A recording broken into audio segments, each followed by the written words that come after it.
Hey guys, coming to you late as night as usual because that's where I work best. I am ruled by the moon, uh, which in tarot typically refers to intuition and emotion, feminine energy, etc. Um, Today I'm probably going to turn the camera off of me tonight. I'm going to turn the camera off of me a little bit because I'm going to reference some things from my journaling. And the best way to do that, obviously, is to just, read it out to you or whatever. The theme of today's video is about family. Um, Unfortunately, I have experienced betrayal and some, shady business within my family. I don't think that a lot of people have had to experience things like that. I like to believe that family is your ride or die. Like when nobody else is there for you, your family is there for you. And there have been times where my family did step up. It really didn't happen until after the birth of my daughter, unfortunately. That's when they started expressing real interest in, coming in and rescuing me from shitty situations or, lending a helping hand or whatever. Like I said in my previous video, I pretty much built myself from the ground up. I've taken care of myself. I left home at a very early age. I was 15 when I moved out. I was already like buying my own groceries and stuff, and had an absentee parent, etc. Whatever. Anyways, I'm gonna flip the camera around, and we are probably gladly for you guys, we're not going to talk about the ex situation.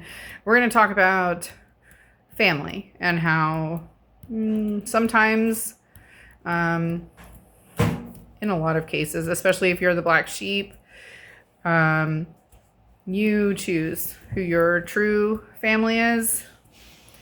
You can't choose your family, but you can choose true family outside of them. Literally, blood is not thicker than water, obviously, but in a figurative aspect, it's certainly true. I believe from firsthand experience that blood is not necessarily thicker than water. So, let me flip the camera around. To start, I just want to pull out this quote or whatever that I wrote down years ago. Unfortunately I can't reference who it came from or whatever, but it says, it's okay if someone cannot meet us at our depths. We shouldn't have to silence ourselves or meet them at the shallow end just to make others comfortable. Trust yourself. I accept that my inner voice will always guide me correctly. What is meant for me will not pass me by. Release what no longer serves you. So that's kind of the theme of the reading. Around again, just so I can flip through pages and whatnot. But again, I think I put that in my introduction or my description or whatever, is you have to trust yourself. When you're receiving messages, you're receiving intuitive downloads, you're receiving, alarm bells and whatnot saying, these things don't add up. They don't make sense. In my experience, there's been a culmination, insane amount of instances and stuff that were like, oh, I brushed them off at the time, until they really started to pile up. Like they started to pile up, and I started putting the pieces together, and that's what it is. They're puzzle pieces to a much larger picture, and you should not ignore them. You should pay attention.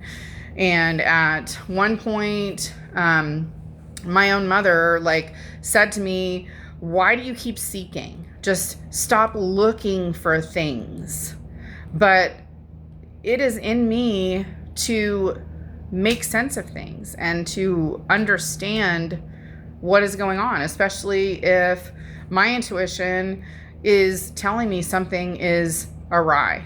You know what I'm saying? So,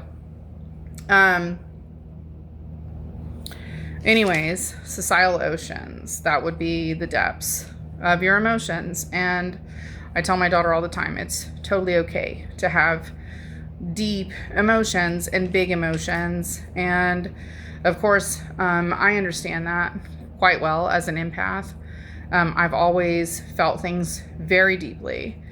And there's nothing wrong with that. I am not ashamed of that in any way. I'm quite proud that I am tapped in or tuned in to the universe. And there's a reason for that. It's because I am on this timeline, and I am supposed to recognize certain things that most people would brush off, or in my past, people have actually looked me straight in the eye and said, you're full of shit. You're making this up. You are a liar. Which was not the case at all. And you can tell me I'm a liar all day long, but as long as I know I'm not lying, sorry for you. I know my truth, and I am very connected to my truth and my reality, which sometimes it doesn't seem very realistic.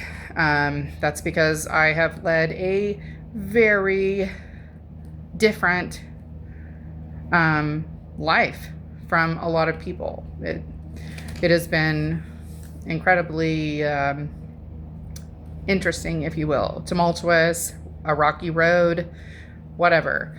Again, not looking for sympathy. I am not a victim. I may have been a victim of circumstance, but I was able to transmute and alchemize the shit storms into positivity. And that is a big part of manifesting and getting through some really hard times. You know, everybody goes through hard times.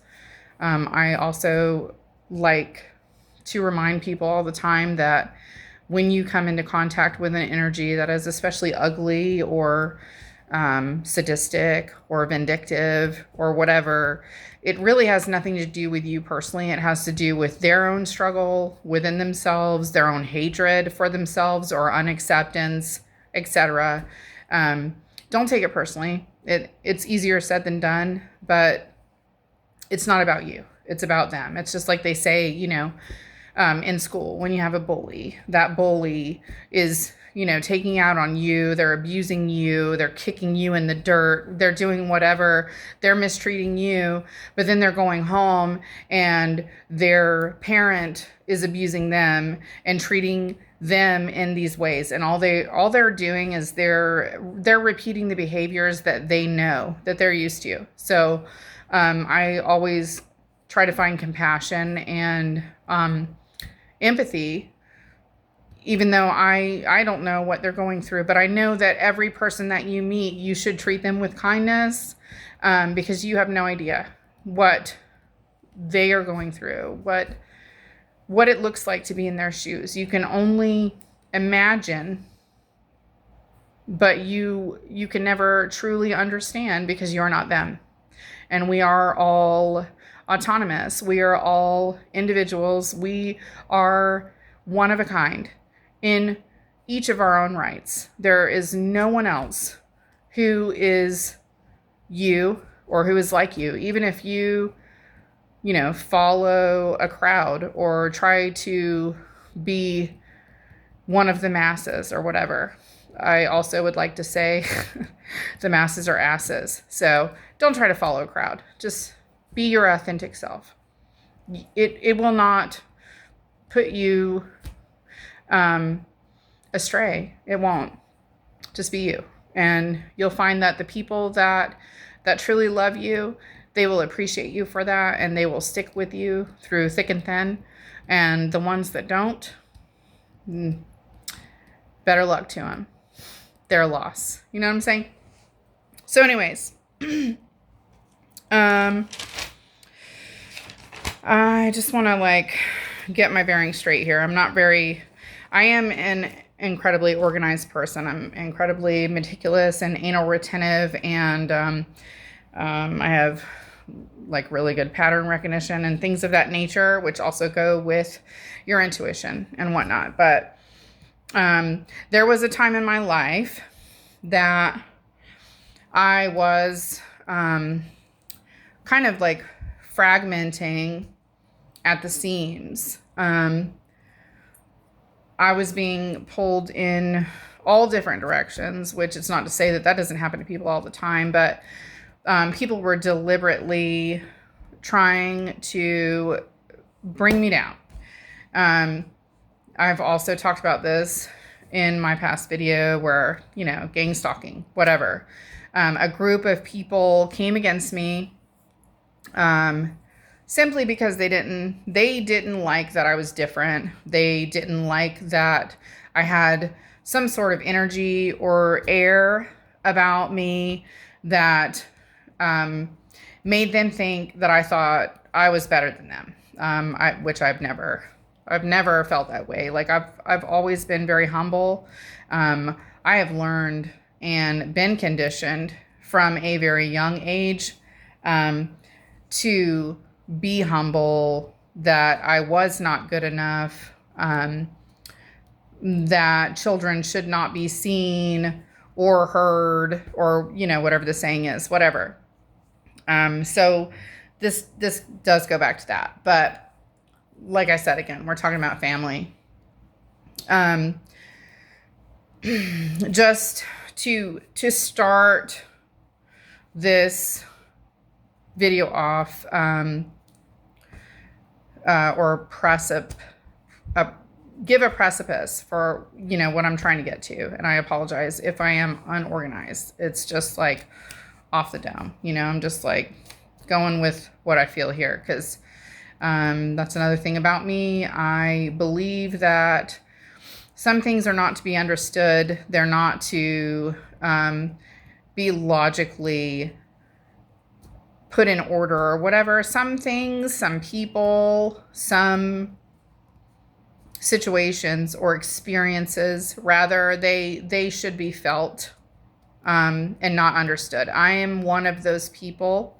If you know me, you will get what I'm saying. Like, I am not someone who is to be understood.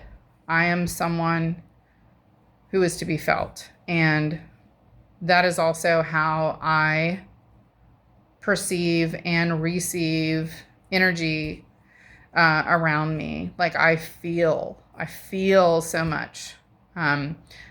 Sometimes I can't put it into words. Sometimes I cannot make it make sense, but I know that what I feel in my heart and in my soul is true. It's not going to lead me astray. That's intuition. You should trust it. We all have it. It is a personal defense mechanism that has been built into us from and since the dawn of time. There's a reason that it's there, and people who tell you that you should not trust it, they do not have good intentions for you. So anyways, I did mention in my last video that I left home. So I was born in another state, but we left when I was very young. I was like 6 years old. We left behind a half sibling because her mother and my mother did not get along. I really think it was like a job move or something from my father. I don't really know. I was 6 years old. You know what I'm saying? But I was born elsewhere. We moved and we made a home in, what I would say is my home state. Like I was born in another state, but I grew up. I am a native of this state. After many things throughout my life, like an insane amount of things going wrong, seemingly to never get a break. My mom used to say that to me. You just never get a break, do you? Like, yeah. Unfortunately, no, I don't. I don't know why.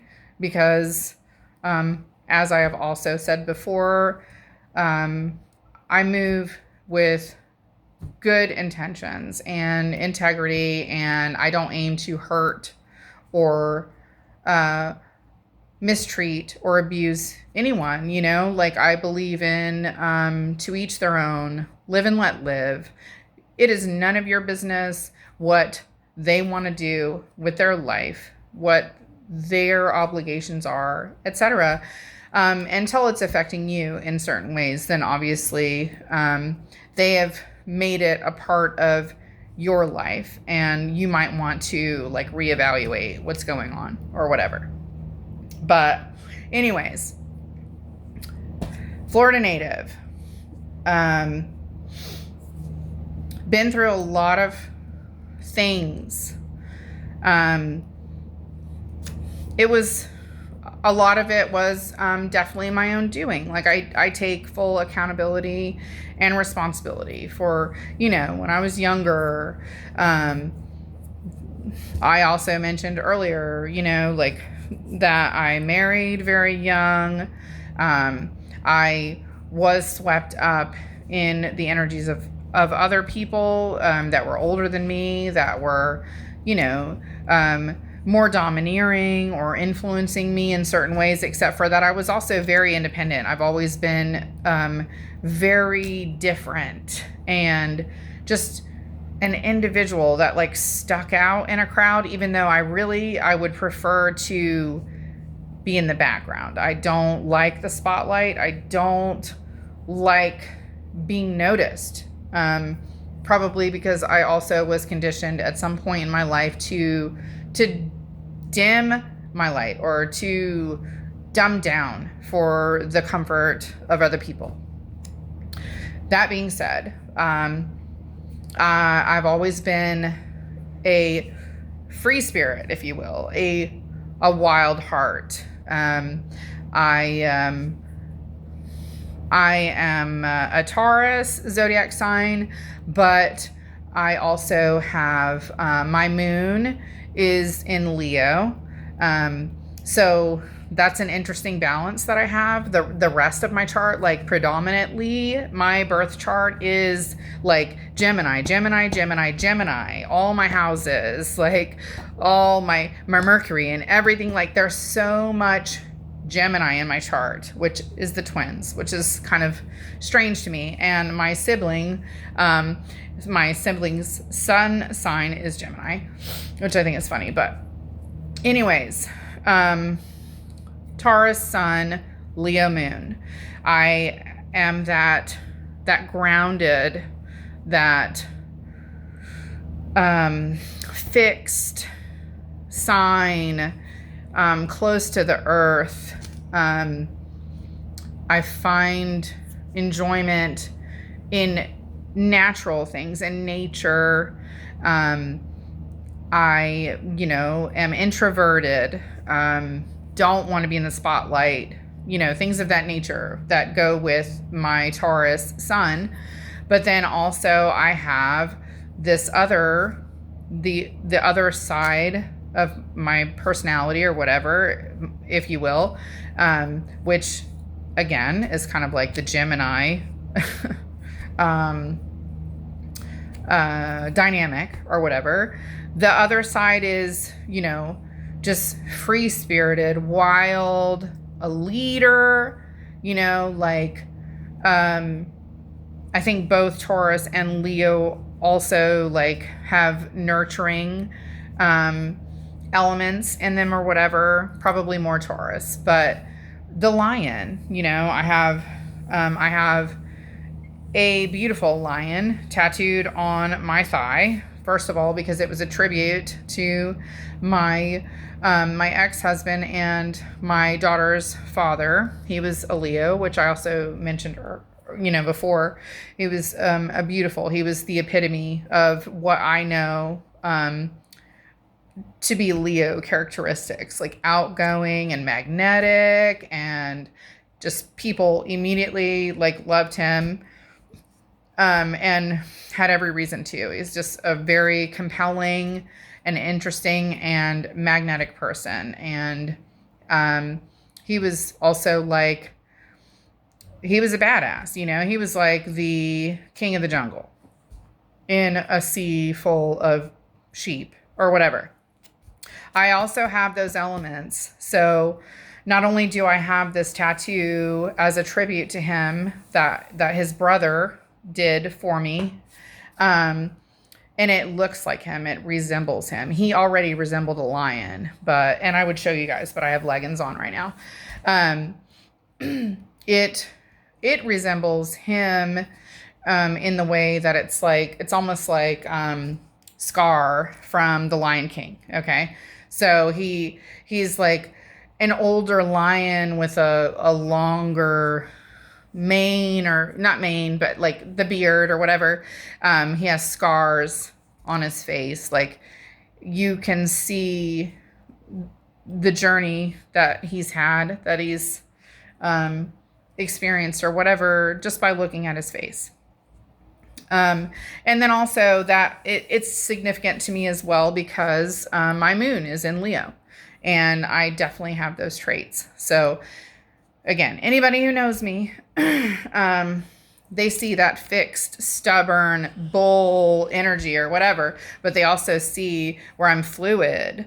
I'm like fire. Like, I also have a lot of water aspects in my energy or whatever, but fiery, sporadic, or not sporadic is not the word I wanted to say. Like, oh gosh, what is the word I'm trying to think of? Spontaneous. I'm not a planner. I am a doer.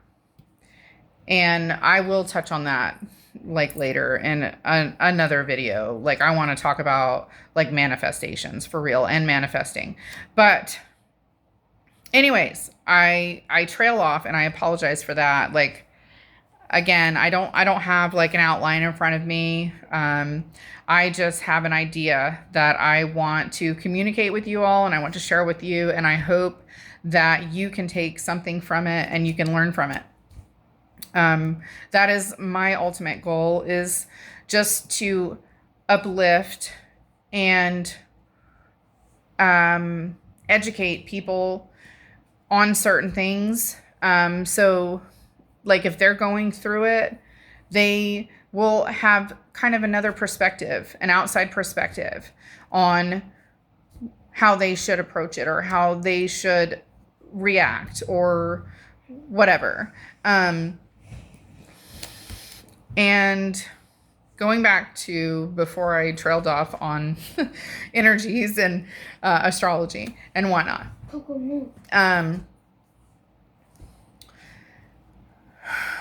So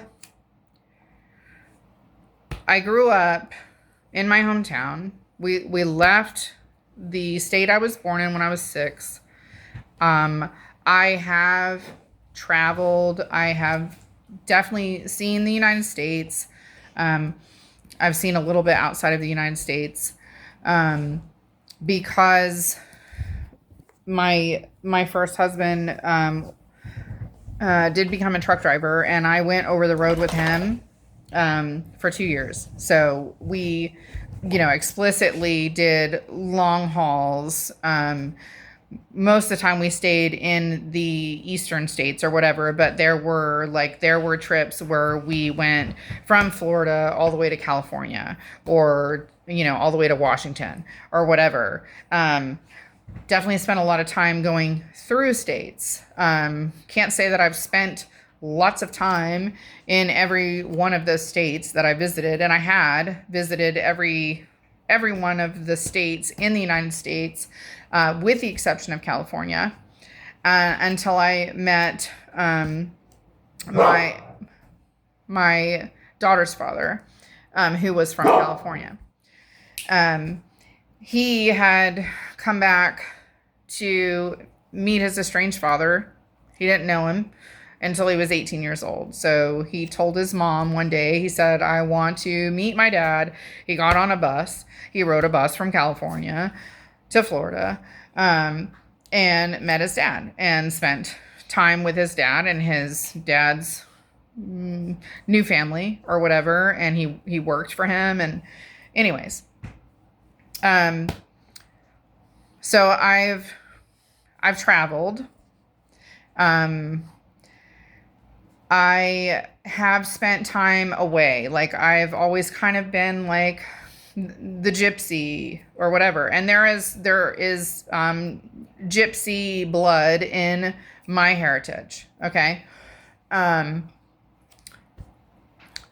There were times where I was gone for years. I also, when I wasn't over the road, like when our relationship ended, which I also, I talked about that before. But then when I met my second husband, I moved out of state and I lived out west. We moved to a couple of places out west, like states that were close together or whatever. But I saw a lot of stuff, and I did live there. I spent 8 years out there. Or, almost 8 years, because we spent some time in Florida too. There's a huge naval base in Florida. So he was Navy. And then when I did get back together with my daughter's father, and, we actually got back together after like 15 years or whatever, and she was born and everything, that is when we moved to California. And we spent like a year and a half in California. And then I ended up coming back home. Anyways, I've been in and out. I love to travel. I love to experience new things. I do like to consider myself, cultured or whatever, if you will, to the extent that I can be. Like, I haven't been abroad or whatever, unfortunately. I hope to be one day. But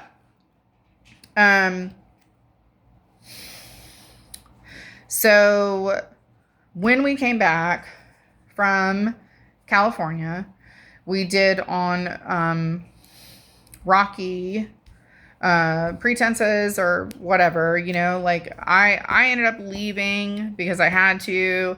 My family came to my aid, my mom and my stepdad, because my father, he passed away in 2018. So my father was not around when that happened.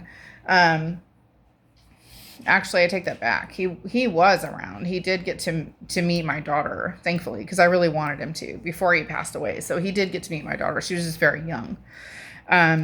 Anyway, so I came back, and my spouse, he essentially ended up coming back. He followed us back. He wanted to be in his daughter's life, and I never told him he couldn't be. I didn't want that for him. I'm not one of those parents that tries to use their child as a pawn against the other parent or whatever. I was like, you should know your daughter, and she should absolutely know you. And we had an understanding on that, and we did get back together, but we also split up, because there was a dynamic where unfortunately we could not live under the same roof, where he didn't have this rooster complex or whatever. Like, he ruled the roost, and he just acted completely differently until we separated and we lived under separate roofs. Then we co-parented, and we had a different kind of respect for one another. Anyways, I had my own place before, during, and before his unfortunate demise. I had my own place. We lived in a cute little house. It was like 540 square feet. It was just she and I. She was just a toddler. We lived there for 5 years before eventually my ex moved in with me, the one that I also talked about previously. He moved in, and I don't know, he was there for like a year and a half or something before we decided to get a bigger place for our family or whatever. I have had unfortunate run-ins with the Department of Children and Families. A lot of that had to do with my ex-spouse. He had prior relations with the department or whatever. And I mentioned that to you before, that he had children that unfortunately that he lost rights to or whatever. That is going to be a whole nother episode or video or whatever if and when I do get into the depths of the relationship that I unfortunately was pulled into with DCF. But what the most recent turn of events, the most recent thing that happened when our lives completely changed was I did mention like infidelity on my ex's part and whatnot, and then eventually I was getting way too inquisitive, or I was getting way too close to the truth that was making him uncomfortable, so he bailed. We still had a lease together in our last place or whatever, which he held up his end of the lease. He still paid his half of the rent for the last few months that were existing. But what transpired was pretty much like a domino effect. So he packed up his things. He had his car loaded up and stuff. I came home and he just said, "I'm out. We're not going to talk about this," whatever. He met me in the kitchen and he said, "I got to go, but it's only temporary," whatever. I don't want to harp on that. Anyways, so I was left in a situation where I quickly had to find another home. Like I said, he still kept up his half of the rent or whatever. He quite conveniently had somewhere to go. He had an out. Not even gonna try to even elaborate on or wonder where that might have been. Like, I thought I knew, but I do have my own suspicions and doubts. But I didn't have anywhere to go.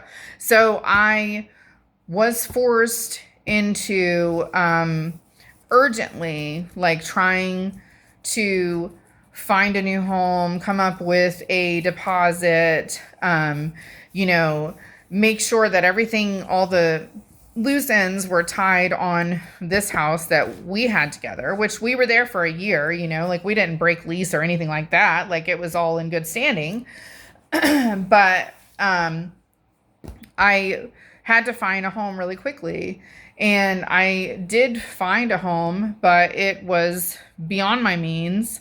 I had enough money to pay half the rent, but I needed a roommate, and I actually turned to my previous mother-in-law, my deceased spouse's stepmom, and she had already lived with us. She lived with us with my ex and had her own room and stuff, but then she ended up having to leave because she could not pay her end of the rent after a certain amount of time. And I did everything that I could. I carried her for a little while. Like, I was like, okay, you don't have it now, then, you can just pay me back and I'll cover it or whatever. And at the same time, I was trying to help keep her in a job. I was like giving her a ride to and from work every day. And when she lost one job, then I would like try and help her, to apply for jobs and whatever. And she got another job, and, I'm giving her rides to and from work and stuff. And then she lost that job, and she wasn't able to pay. She still owes me money, which I don't care about, whatever. But in a moment of desperation, when we did find this other home, I asked her, I said, she got a much better job. She was like doing better and stuff. And she assured me that, she was making a lot more money and she would be able to hold up her end of the deal. So I was like, okay, I'm going to give her another chance, because that is the person I am. And it's not because I'm naive or because I'm stupid.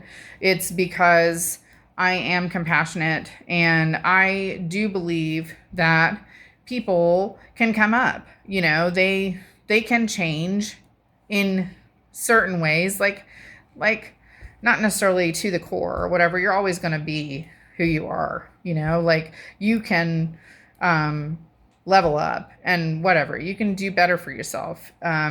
You're still kind of going to be the same person deep on the inside. But anyways, I digress. She moved in. We were there, I want to say for like a total of 2 months, maybe 3, because I started a new job, and I was there, and unfortunately let go, which is kind of also unlike, I've never experienced that before. I've never like been let go. That's again another video, but we were there for 2 months, 3 months. I paid what I could with what I had. I had been collecting unemployment before the loss of that very temporary job that I did have. So I was covering all the bills. She gave me $100 here, $50 here, whatever. But then when it came to that third month, the first of that third month or whatever, I had my half. She did not have any. And I said, okay, that's it. We can't stay because I don't have it. I simply don't. Like, this is the half that I do have is like, it's literally like my month's allowance or whatever, my monthly income. So we got a 3-day notice on the door. We had to quickly vacate the premises. I had to leave everything behind. I put pictures on Facebook. I tried to have a very quick impromptu yard sale or whatever, try to get any kind of money for any of the crap that I owned. And to be completely honest, like none of it was of much value. It's like hand-me-downs and stuff. It's stuff that people have given me or, I've gotten from, thrifting or whatever. But I literally had to leave everything behind. I could only take what I could carry. And that pretty much was clothes, the clothes on our back. So my mom who had also, she helped me to put down the deposit on that place. I still have every intention to pay her back for the money that she did put up to get us in there.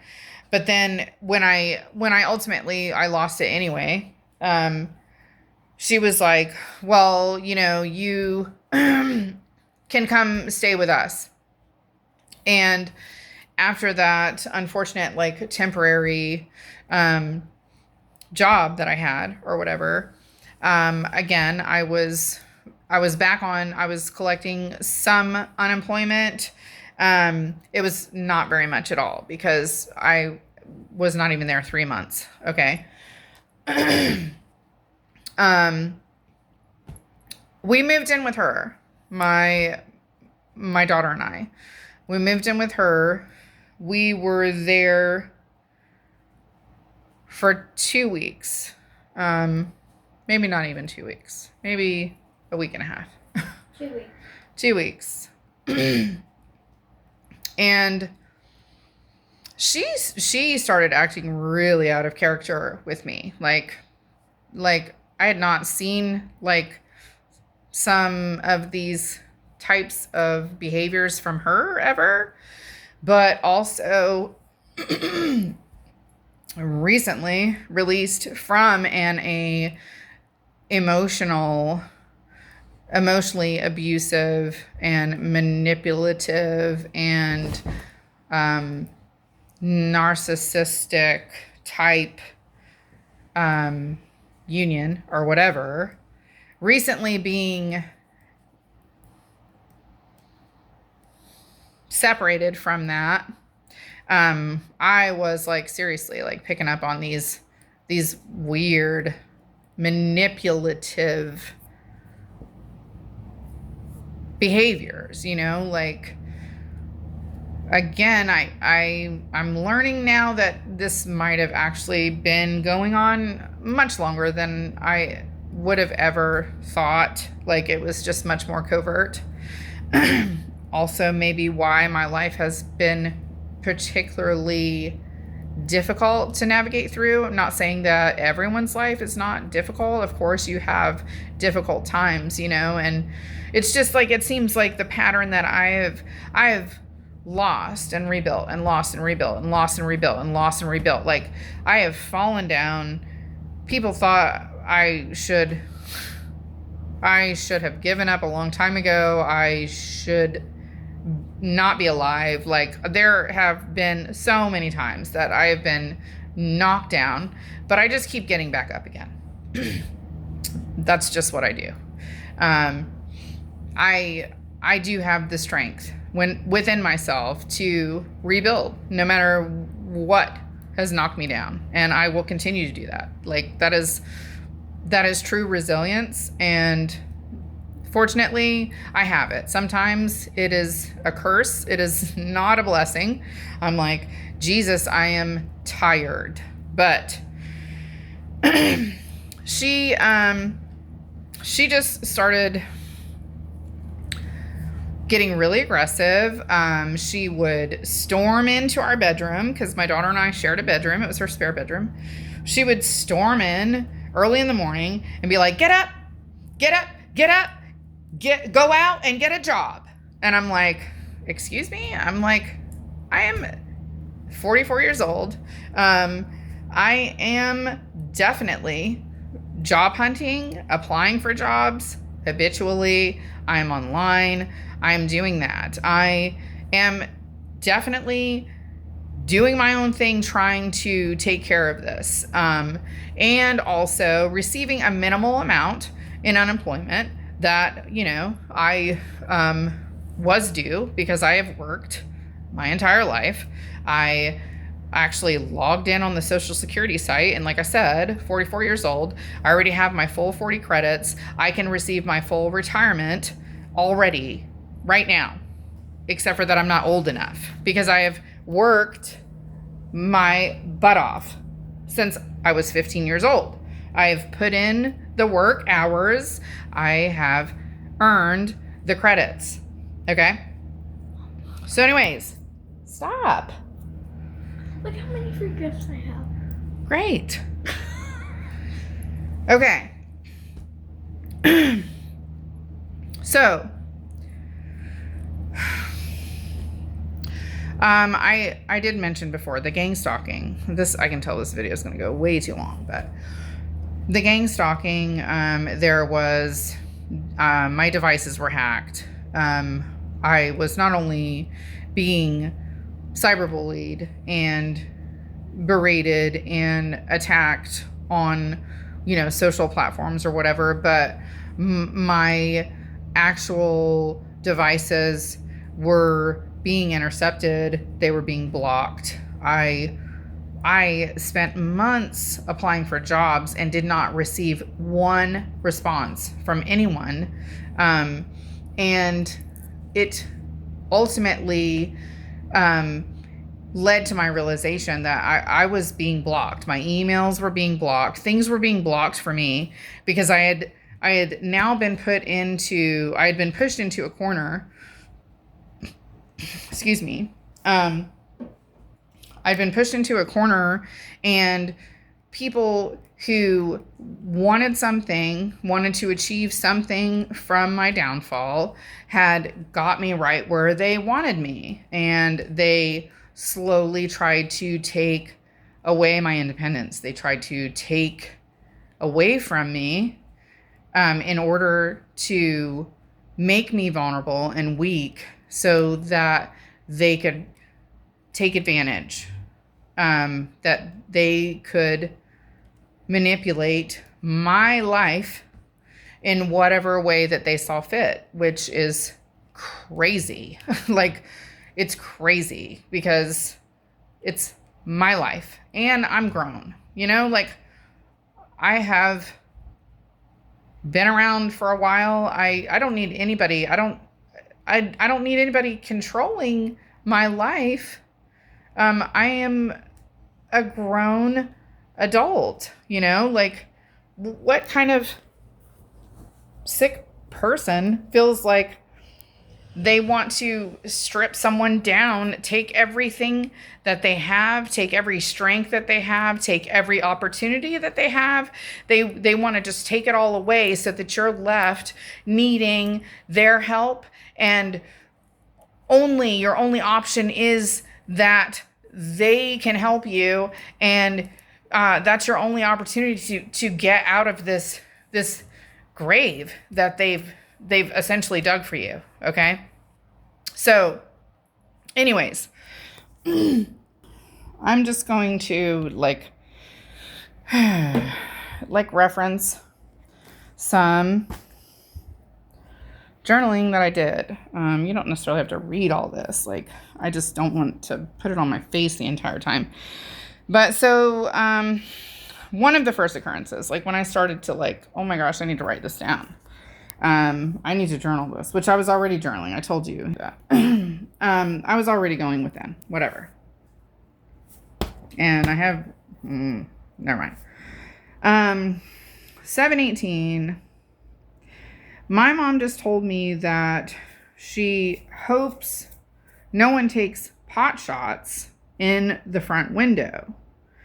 I told her it is probably not like that. However, I did think just the other day that whatever group was attacking me was also planning on hurting me. Premeditated red rum, if you will. Okay. Like I said, it's gonna seem really weird, but it's gonna start making sense. Or I'm just delusional. You use your discernment, whatever. I guess she'd rather see me dead than her front window be damaged. No wonder I had no concept of self-worth until my ex kindly made me realize. Feeling like I'm drifting back into a black hole, right back to my roots, where I wasn't good enough. I was a screw up. The the one who was responsible for the house while mom worked, and I had no childhood. Oh, but she did buy me a brand new car at 16. Well, maybe that was out of guilt. So it wasn't a brand new car. She did buy me a car at 16. It was a Datsun, and she borrowed from her 401k to help me to purchase that car. And we had some sort of agreement on that or whatever, but I did the only accident until recently that I've ever had. There was a woman in a Mustang that T-boned me, and that car was totaled, and she just could not let me live it down. Like, she brought it up while I was staying with her for, that week and a half, that 2 weeks or whatever. She brought it up. Well, what about that time that, I bought you that car? And I'm like, I was 16 years old. I was a child. And yes, I am grateful that you did that. Yes, I appreciate it greatly. Not everybody gets a car bought for them. It was older than I was, but whatever. That doesn't mean anything. Anyways, it was not a brand new car. That's all I'm trying to say. She brought it up, and I'm like, well, I am so sorry that you did that one thing for me in my entire life. Like, with the exception of when my first husband destroyed all my shit, and she came and helped me leave. Like, that was the second thing. I was like, okay. And she brought that up too. Like, at some point I was like, okay, so yeah, my entire life you did those two things for me, and you still hate me for it. Anyways, I said, and now I have got enough guilt to start my own religion. Maybe that's what Spirit wants, is for me to start a new religion. Which is kind of funny. If you're familiar with Tori Amos, then there you go. So going on, like, that was July 18th. July 19th, I put in big letters, like, what are they looking for? So July 19th, he swore that the dog could not come. One of my two dogs. And I later, like, had this strong feeling that it was because she was some kind of guardian for me. Like, whatever they had going on, there's some weird spiritual shit going on with this, but this dog, she was a guardian of some sort, and my stepfather, he was aware of that. He did not want her there, and I was like, well, I can't just immediately get rid of her. I tried to call the Humane Society, and I tried to adopt her out, and I made moves to do that, but it was just not feasible. A lot of the reason it wasn't is because she was reactive, and she was in the pound. She was at the Humane Society for a very long time before I adopted her. Like we're talking like a year or something. She was pretty much unadoptable, and she was older. So when I adopted her, she was 8. And I had her until she was 11, almost 12, whatever. He just kept insisting that I had to get rid of this dog, and I was like, I'm trying. And then I went on to say the Rents are gonna try to choose medical or mental to remove me or separate me from my daughter. And this started to slowly become evident, because my mom started asking really strange things of me. Anyways, I'll get on to that. But So July 19th, they went through all my stuff in the garage. So everything that I was able to bring with us, it was clothes, blankets, pillows, the dog bed, important documentation and records and paperwork that I had in like totes. Okay, that was the extent of what we had. Well, then I noticed, I put that stuff in their garage so that I could unload my car, and it was more stuff than would fit in the room or whatever. They went through my stuff in the garage. Not once, but like 4 times. They went through everything. And because I do have pattern recognition and I do have attention for detail, and I notice when things have been misplaced or moved around, like I noticed it. It was on more than one occasion when we left. They were looking for something. And I was like, what are they looking for? What are they looking for? And then my stepfather asked me about like if you could trace someone. It was very vague. I was like, what do you mean trace someone? He's like, online, like, I'm like, well, I told him, yes, everyone has an IP address that is unique to your computer and or network.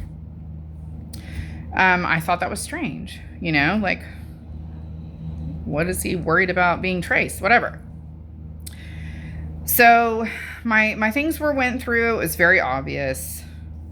I also heard him talking to himself, like in the living room while I was in the bathroom. I was washing my face, and he was chuckling to himself, and he was talking about some of the things that he found in my belongings, that he didn't approve of or whatever. And I'm just like, this is crazy. Like, first of all, that's my personal shit. It's none of your business what I have. Again, I am a grown-ass adult. I'm in my 40s, and you should not be going through my shit, period. Okay? And you also should not be hacking my devices. So 7/19,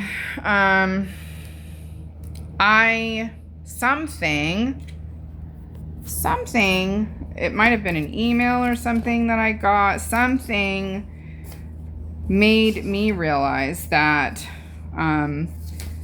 a life insurance policy that I was encouraged to get back in 2020, it was under the pretense that if anything happened to me, that my daughter would be well taken care of. Okay? So I was like, okay, that makes sense. I want nothing more than for my daughter to succeed and to have help in life, and God forbid anything happens to me. So, sometime in like 2023, he contacted me, he called me, and he said, I am no longer going to pay into this life insurance plan for you, because he was the payer. So I am the recipient slash, what do they call it? The owner of the plan. Okay. But he was the payer. He said, I'm not going to make payments anymore. If you want to make payments, this is their information or whatever, which I have their information. I put it away sometime long ago and didn't think twice about it. But the payments were not continued. I understood that meant the insurance was going to lapse, and we both came to an agreement or whatever, an understanding, was because I had a very good job. I was there for 4 years. I was receiving life insurance through my employer already that I didn't have to pay for. So we were going to let the coverage lapse or whatever. Well, something came about when I was staying with them, and I learned that not only was that life insurance plan still active and still being what's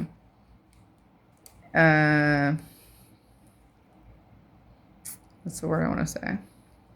Maintained in some sort of way. When I called in for the first time that I have ever called into them, like literally the first time I signed up online, I created an account, and then I called them because I had some sort of online issue. They didn't have my address from 2020, that place that I told you I rented for 5 years. They had my most recent address that I was at for 2 months, and then had to spontaneously leave because of a 3-day notice. They had that updated address for me. And I was like, how did you get that address? And they're like, oh, well, you called in and changed it. And I said, this is the first time I've ever called you. And they're like, oh, wait, can you please hold? And then they went on hold, and they said, I'm sorry, that must just have been a mistake, or, someone misspoke or whatever. We don't have any record of it, of anything. And I was like, well, that's interesting. You don't have any record of it, but you have my most recent address that I've never furnished to you. So that was weird. I also did overhear a phone conversation, where there were changes being made. It sounded very official. It was whatever. I was not trying to eavesdrop or whatever. I was not trying to get in their business or whatever, but he got pretty excited in the middle of the phone call or whatever. So I don't know a lot about insurance policies, but I would just like to highlight that. So this says, what does that say? Beneficiary is my mother, okay? And contingent beneficiary is my daughter. So from what I understood, that was because my daughter's a minor. I don't know if my daughter should have been the primary beneficiary. Also going on to say, let me just, I don't want to give you too much here, but what am I looking at here? Okay, so this part, name of payer as shown on bank account, and if premium is not paid by proposed insured indicate the bank account owner's relationship to proposed insured by selecting one of the following additional documentation required: employer, business owned by proposed insured, spouse, power of attorney, whatever, other, father. Okay, he's not my father. My father is deceased, and he's my stepfather. I don't know. Anyways, I should probably talk to an attorney about that. But that being said, I'm going to go back to the sloppy journal. 7/19. This is after I found out about this this still active life insurance policy. So I also just want to say, if you do ever experience weird things happening, to the point of okay, that was weird. Okay, then that was weird, and then that was weird, and you're starting to feel what the hell is going on? Why is everything so wackadoodle? Like, what is going on? It's usually a very good indication that something is off. And pay attention to that, because I've learned over time, like I said earlier, I've been told to stop seeking, just stop looking for things. Well, you know what? I'm looking for things because weird shit is happening around me, like, constantly. And those things turned out to be puzzle pieces, little pieces of a much larger picture, a huge puzzle. And I'm still seeking some of those pieces, but I've got a pretty good idea of what is going on here.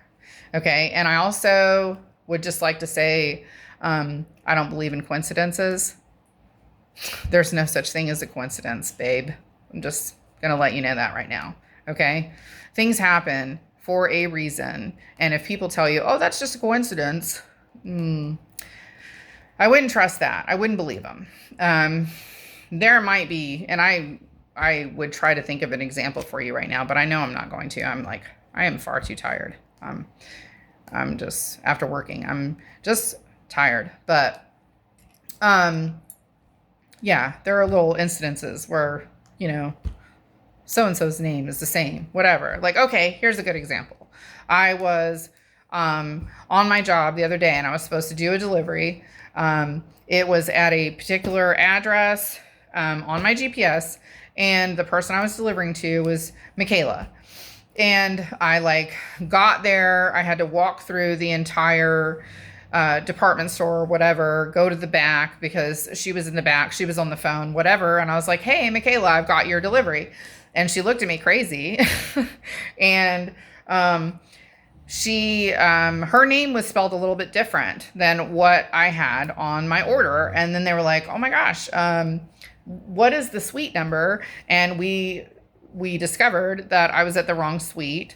It was a different Michaela at the same address, but a different suite. And then I had to go deliver to her. And it was a whole thing because it took 10 minutes to get to her and whatever. And they were like, oh yeah, Michaela's right here and whatever, but it wasn't the right Michaela. So, okay, let's call that a coincidence. Okay, sure. I guess, kind of. Yeah, that kind of coincidence, whatever. Anyways, 719. A large black snake was at the front door when my daughter and I got back. I felt like it was incredibly convenient. I did look up, the characteristics of the snake, because I immediately I know a little bit about snakes. I had a snake. I had a pet snake for years. I looked it up, and what was weird was when I told my mom, she said, oh, it's just that grass snake. And I couldn't help but notice, this snake was very fat. It was a very large grass snake. Okay. And I've seen a large one. I had one that used to hang out underneath our shed at that place that I rented for 5 years.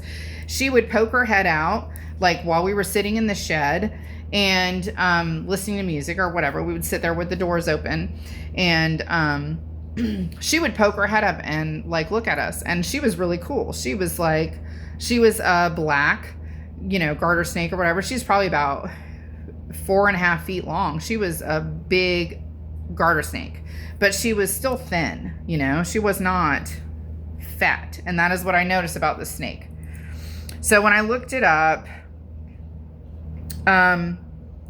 it looked like a moccasin. It had all the characteristics of a moccasin. It did not look like a grass snake or a garter snake, a black racer, whatever. So that's what I put. I said I couldn't help but notice how fat it was when we saw it. I've seen large garter snakes, but this one was really fat. It looks like a damn moccasin by the online search. I either need to tell mom or I need to assume that it was intentional. Oh, and conveniently again, I cannot get back into the Mutual of Omaha account. I updated my password and it still tells me it's wrong. And that's because, again, my devices were being hacked. Okay. In many ways.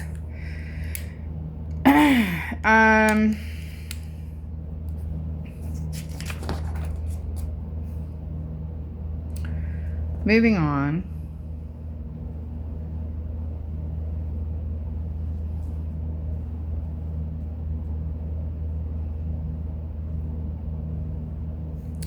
$719 again. So I was just able to find the IP address that is hacking into my phone. I went to find my IP, and apparently I have two. The hacker is downtown at a place called Flying Fish Brewery, which apparently closed in December of 2023. Okay, we're talking about last year in July. So I am being monitored. Not sure by who. I haven't done anything illegal, so I don't know why it would be police, but someone is definitely monitoring me and hacking my devices, okay? I also went on to say, I've been feeling like my parents want to do away with me and have my daughter to themselves. I don't know. I hope that they're just wanting to talk to me. I should have asked my stepfather what he was looking for.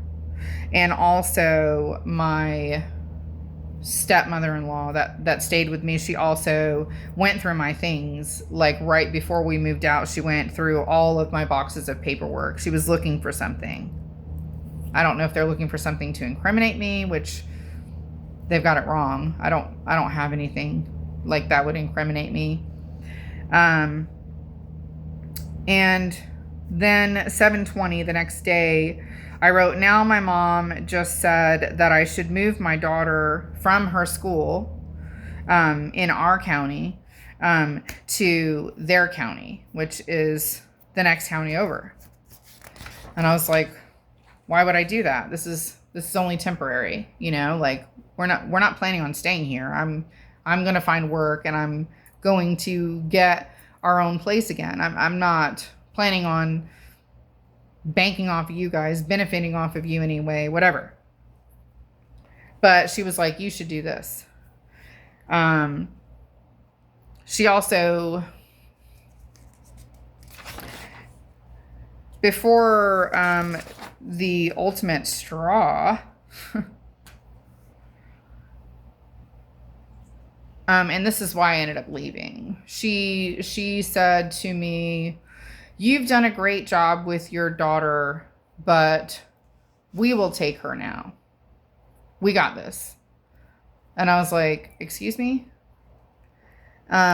She said, you just need to pack your things and leave your daughter.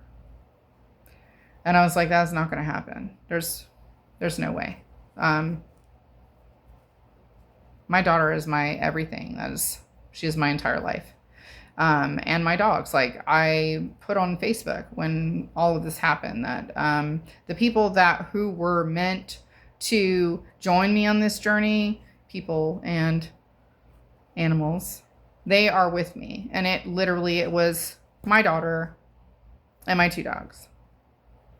My family, they gave up on me. They decided, and I'm not someone that has been, you know, living off the system all my life, didn't work, didn't take care of my own shit, like didn't take care of my own family. I did all that. I did everything right. It may not have been, you know, I'm not a doctor. I'm not, you know, I don't make tons of money or whatever. I'm not advanced or special in some kind of way like that. You know, like I'm just average, but I've always worked. I've always taken care of my own. I've not had handouts and whatnot. I was just being treated like I was just like, just a huge piece of shit. Like, you can just go and we don't care about you. But we'll keep your daughter. And going back to what I also referenced too, in how that because her father is deceased, she does receive some benefits. I think that ultimately this boiled down to greed. They thought, okay, if we get custody of her, then we will receive benefits that we don't currently have. Or if we plan some sort of demise for her, we can cash in on this life insurance policy that she didn't even know was still active. Which, again, it sounds insane. That's cool. You guys think I'm insane? That's cool, man. It is what it is. I'm just letting you know, like, sometimes people get, they get dealt a shittier hand or whatever. And unfortunately, my family, it's starting to seem more and more like they just had it out for me. Like when I did, I didn't get there yet, but 720, I almost got hit by a car with my daughter at the corner of the cross streets of where my mom and stepdad stay. The light turned green for me to turn left, and the car was to the right of us, and they ran their light. It felt very planned. I also had received some inclination to just definitely check my blind spots, which I always do anyways. I'm a very defensive driver. I'm a good driver. Anyways, something told me, check your blind spots. That was like, on the daily, just make sure to check your blind spots because sometimes you forget, whatever. In this particular case, if I had not checked my blind spot, this car would have careened into the side of us and most likely injured my daughter more than myself. And I actually, I got their plate number and I tried to look up the owner of this license plate. And what I found was it was not registered to any particular person. It was not undisclosed, but it was just unfound. Like, there was no one registered to this vehicle. There was no name attached to it. And I thought that was incredibly strange. So,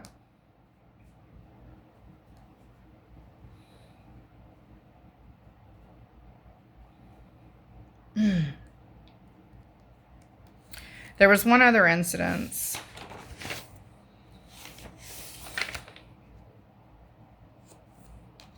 Just trying to find it.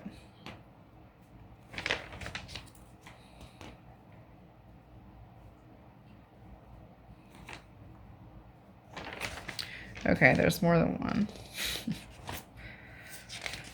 So that was July 20th.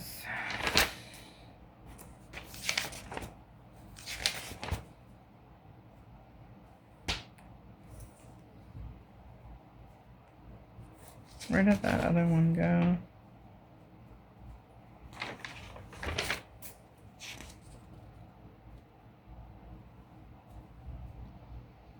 As soon as I woke up today, my stepdad went right to his office to get on his computer because he's spying on me. Some notes that I wrote down. Reason for a car accident. I got the plate number. The reason would be to injure me, etc., or disable me, or so that I would lose my car altogether, which would make it harder for me to get a job or leave. And then I got this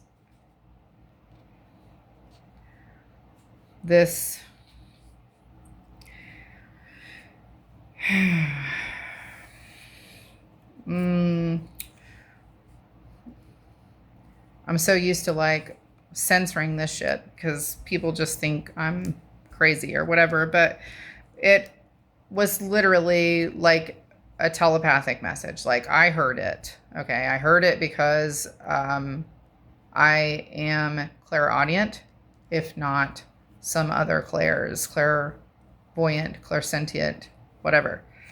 I heard it. Usually it's like in the other room situation. Even though there are closed doors and whatnot, I hear it loud and clear. Like I'm sitting next to them.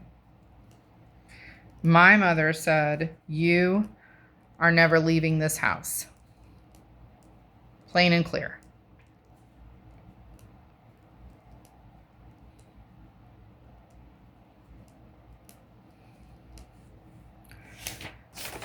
There was another incident where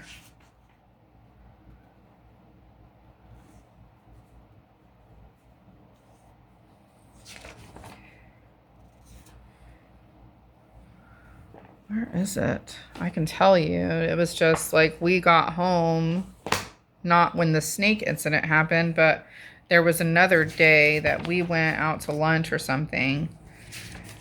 And we got back to the house and the whole house was open. The garage door was open. The back door that goes out onto the porch. Oh, here it is right here. 7:20 again. This all happened very close together. 7:20 in my own family. This is why I have been down my whole life. My mom didn't have my back. She told me I need to stop being paranoid. She said I was making things up. I told her that there was a group that was trying to get me to commit suicide, like the gang stalking. They were trying to get me to off myself, to be so lost in my heartbreak and my turmoil and just all of that. Like they wanted me to just give up on myself. Well, they were, and it was them. So not only do I think that this has something to do with, my ex and the third party, but this also, my family was involved. And that's what I'm saying here is they were trying to get me, which they wouldn't have received on the life insurance if it were suicide. So I'm pretty sure that they wanted it to be accidental. But going on, I said they tried to stage an accident. There was a damn moccasin outside the front door yesterday. Today they left me alone while they went to church and left the garage door wide open. They left all the doors unlocked. They keep all the doors locked when they are in the house. Why would they leave them all unlocked and the garage door wide open? Well, sometimes the garage door. Yeah, but all the doors were unlocked. I literally felt like they left the house wide open so someone could walk in and do whatever they needed to do to take me out. Okay? My mom told me I should pull my daughter out of her school because they're planning on getting rid of me. It's kind of amazing how they told on themselves. A key and life insurance policy. My own family. All of my family. My stepmother-in-law, my mom, my stepdad, my brother, my ex, and who knows whoever else. And I know, again, that sounds crazy. It's crazy. It is absolutely crazy. But it's happened and happening. And I left in the middle of the night after losing our home. After being told I needed to go and leave my daughter there, I called the police and I told them I was being surveilled in their house through hoppers that I saw on their internet network or whatever. I have screenshots. I overheard conversations. I overheard um, phone calls in the middle of the night that my stepfather was having with the gang of people that were coming up against me. You know, like I also have that written down. I'm trying to see what it was like. I don't know, 1:45 or 2 in the morning. He got a phone call when most of the time everybody be sleeping, but except for myself because I'm a nighttime person, totally. But I'm a night owl. So also, when I was trying to apply for jobs, even though they were being blocked, any responses or whatever were being blocked, I was on my stepdad's computer and I found an appraisal for their house. It was $230,000 for the house. There was a map and there were details for a very specific place in Virginia. Like, okay, are they going on vacation? Are they moving? And there also was an Easter eulogy that was written. Okay, it was a eulogy for me. They decided way too soon that they had achieved what they were trying to achieve, and here I am.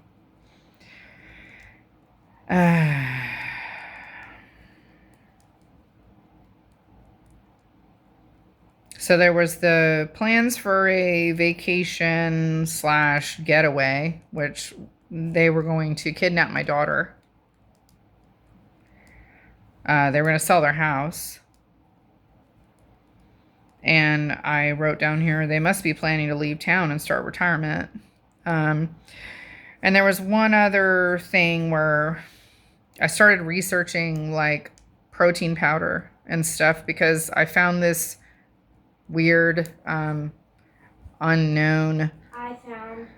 You found in the garage. It was like a old raisin, like a big raisin container, you know, or like chocolate covered raisins that you would get on Christmas or whatever, like a plastic container.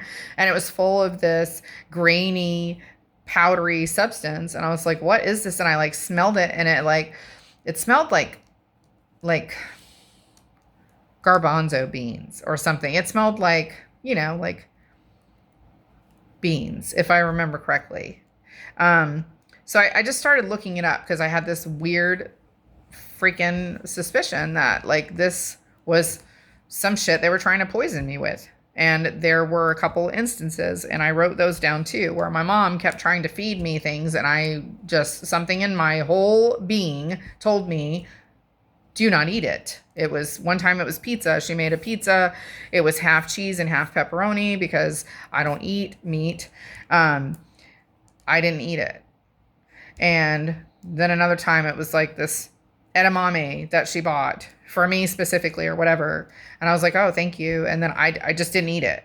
Something was telling me not to eat it. So I started looking up like what this powder might be.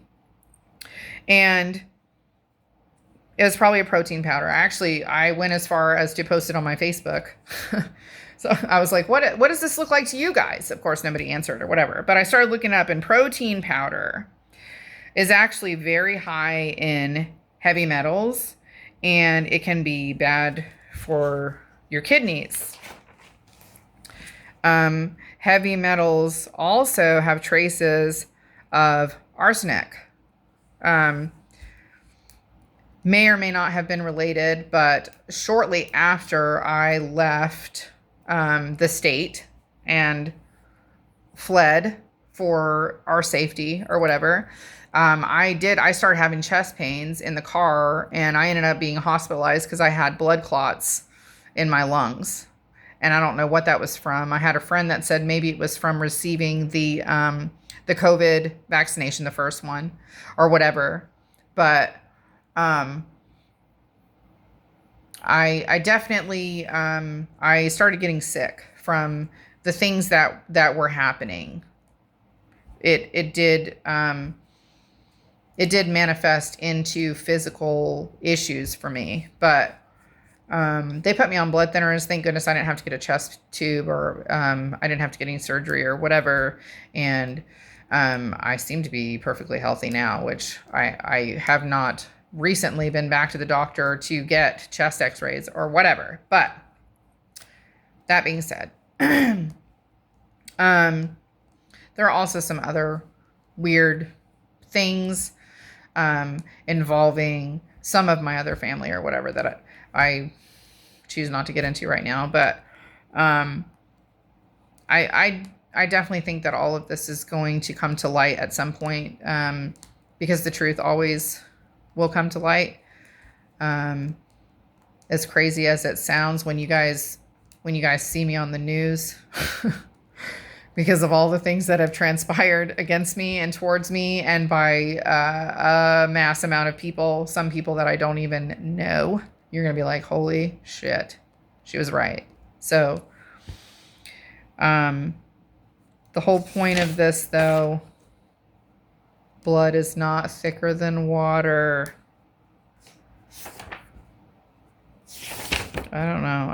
I'm trying to think of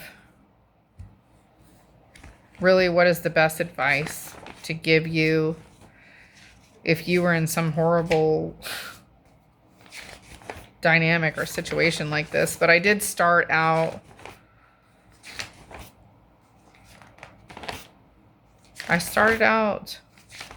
with it.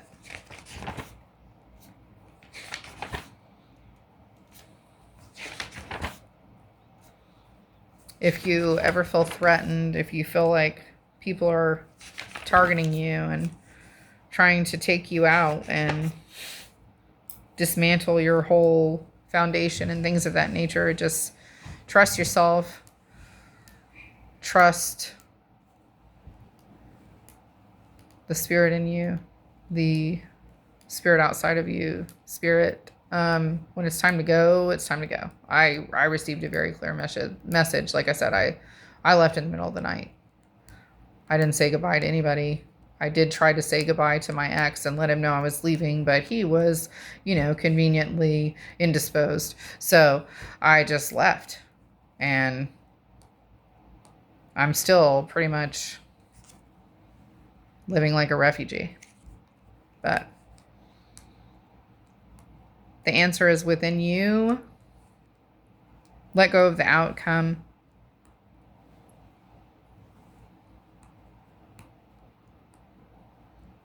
Consider it an adventure. Good night.